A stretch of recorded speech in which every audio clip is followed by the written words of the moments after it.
Du willst ein Lego-Mock bauen, stehst aber noch ganz am Anfang. Wie lege ich los? Wieso ist mein Mock so hässlich?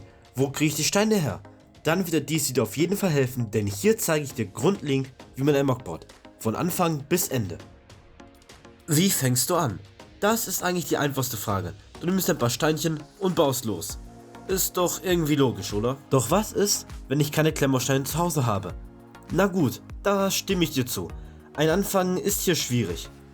Du hast aber zwei Möglichkeiten trotzdem zu starten. Erstens, du kannst einfach das benötigte Material bestellen.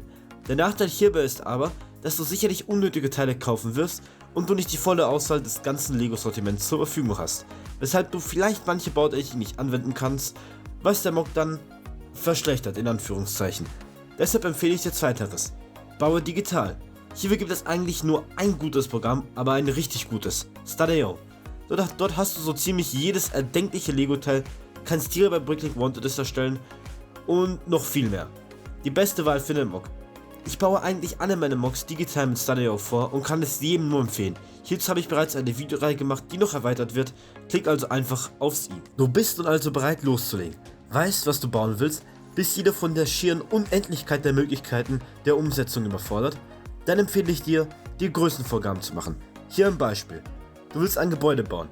Schau dir einfach an, wie breit, lang und hoch die Model Buildings von Lego oder auch von anderen Mockern sind, setz dir diese Größe als Vorgabe und baue los. Schon hast du aus dem unendlichen Raum einen höchstens 32 Noppen x 48 Noppen x 40 cm großen Quader gemacht, den es zu bebauen gilt. Mir hat das sehr geholfen und hilft mir sogar immer noch sehr. Aber wie bebaust du diesen Raum? Dafür sind dir eigentlich keine Grenzen gesetzt. Du kannst deiner Kreativität freien Lauf lassen.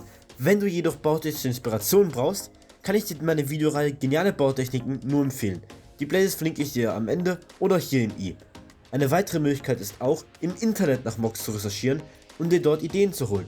Achte aber darauf, dass du nicht 1:1 nachbaust, sondern höchstens einzelne Bautechniken oder Elemente übernimmst. So, jetzt hast du den Mock fertiggestellt. Bist dann mit deinem Resultat nicht im geringsten zufrieden? Naja, das ist normal. Ich blende hier mal ein Bild meines ersten Mocks an. Sieht hässlich aus, nicht mal fertiggestellt, oder? Hier gibt es eigentlich nur eine Sache, die man dazu sagen kann. Übung macht den Meister. Hier zum Vergleich meine erste BR 114 mit meiner neuesten. Ein Jahr Unterschied. Abschließend fragst du dich vielleicht, wo zum Teufel du die Steinchen für den Mock herkriegst.